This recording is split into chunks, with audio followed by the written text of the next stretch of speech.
Bonjour à tous, bienvenue sur Monde du Foot. Aujourd'hui, on célèbre une prouesse qui marque l'histoire du football, la qualification héroïque du Cap-Vert pour la Coupe du Monde 2026. Comment une nation de 550 000 habitants a-t-elle surpassé des géants comme le Cameroun? Et pourquoi les Lions indomptables, avec 8 mondiaux à leur actif, doivent-ils maintenant affronter les barrages? Ce lundi 13 octobre 2025, à 18 h, dans un Estadio Nacional en feu à Praia, le Cap-Vert a triomphé 3-0 face à l'Eswatini. Félicitations aux requins bleus pour cet exploit monumental. Restez avec nous jusqu'à la fin pour découvrir comment ils ont transformé leurs rêves en réalité et ce que cela signifie pour le football africain. Abonnez-vous, activez la cloche, et c'est parti. Un exploit monumental. Le Cap-Vert, petit archipel de 4033 km², a réalisé un exploit historique en se qualifiant pour la Coupe du Monde 2026, qui aura lieu aux États-Unis, au Canada et au Mexique. Félicitations à cette nation de 550 000 âmes qui a dominé le groupe D, devançant des poids lourds comme le Cameroun et l'Angola. Leur victoire éclatante 3-0 contre l'Eswatini, ce 13 octobre 2025, a scellé cet exploit devant 15 000 supporters en délire à El Estadio Nacional. Les buts de Livramento, 48e, Willy Semedo, 54e, et Stopira, 90+1, ont fait vibrer tout un pays.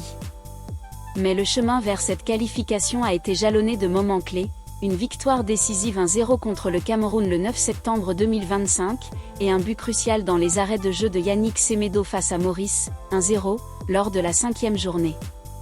Ces performances ont propulsé les requins bleus en tête du groupe, une position qu'ils ont tenue jusqu'au bout. La patte de Bubista.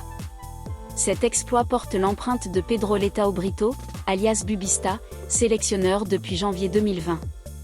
Ancien défenseur d'Estoril au Portugal, Bubista a métamorphosé l'équipe nationale. Il l'a qualifié pour la CAN 2022, après des absences en 2017 et 2019, atteignant les huitièmes de finale.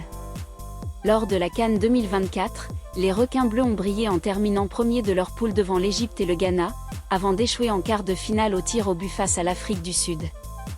Malgré l'échec de la qualification pour la CAN 2025, Bubista a toujours cru en son projet. Nous savons que nous pouvons nous qualifier, et notre seul objectif est de nous battre jusqu'au bout, déclarait-il sur le site de la FIFA après la deuxième journée des éliminatoires. Bravo à Bubista pour avoir fait du Cap-Vert une force montante du football africain. La force de la diaspora. Le succès du Cap-Vert doit beaucoup à sa diaspora, qui compte près de 800 000 personnes, dépassant la population locale. Lors du match décisif contre l'Eswatini, 5 des 11 titulaires étaient nés à l'étranger, dont Livramento, Rotterdam, Pays-Bas, et Willy Semedo, Montfermeil, France. Stopira, né à Praia, et des cadres comme Ryan Mendes, capitaine et meilleur buteur historique, ou le gardien Vozina, 39 ans, forment une alchimie parfaite entre talents locaux et joueurs de la diaspora. Lors de la CAN 2024, 15 des 25 joueurs sélectionnés étaient nés hors du pays. Cette richesse a permis à Bubista de bâtir une équipe compétitive, capable de rivaliser avec les géants du continent. Félicitations à ces joueurs qui portent haut les couleurs du Cap-Vert. Le Cameroun au barrage. De son côté, le Cameroun, avec ses 8 participations au mondial, a dû se contenter de la 2e place de son groupe. Incapable de battre l'Angola, 0-0, le 13 octobre, les Lions indomptables iront aux barrages intercontinentaux pour espérer décrocher un billet pour le mondial 2026. Cette issue marque un tournant pour une nation habituée aux grandes scènes, mais surpassée par la détermination capverdienne. Les Lions devront maintenant briller dans ce tour de repêchage pour éviter une absence inédite depuis 2018. Un rêve pour la diaspora et le pays. Pour Bubista, cette qualification est un hommage à la diaspora capverdienne, notamment aux États-Unis, où se tiendra une partie du Mondial 2026. Nous leur devons cette qualification pour tout ce qu'ils ont fait pour nous, a-t-il déclaré. Ce triomphe transcende le sport, il unit un peuple et inspire des millions de fans. Félicitations au Cap-Vert pour avoir prouvé que les rêves n'ont pas de frontières.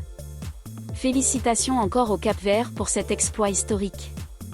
Les requins bleus montrent que la taille d'un pays ne limite pas ses ambitions. Avec Bubista à la barre et une diaspora mobilisée, le Cap-Vert est prêt à briller au Mondial 2026. Quels exploits nous réserve-t-il sur la scène mondiale? Et le Cameroun saura-t-il se relever au barrage? Dites-nous en commentaire ce que vous pensez de cette qualification légendaire. N'oubliez pas de liker, de vous abonner à Monde du Foot et d'activer la cloche pour ne rien rater de nos prochaines vidéos. Merci de nous avoir suivis, et à bientôt pour d'autres histoires qui font vibrer le football.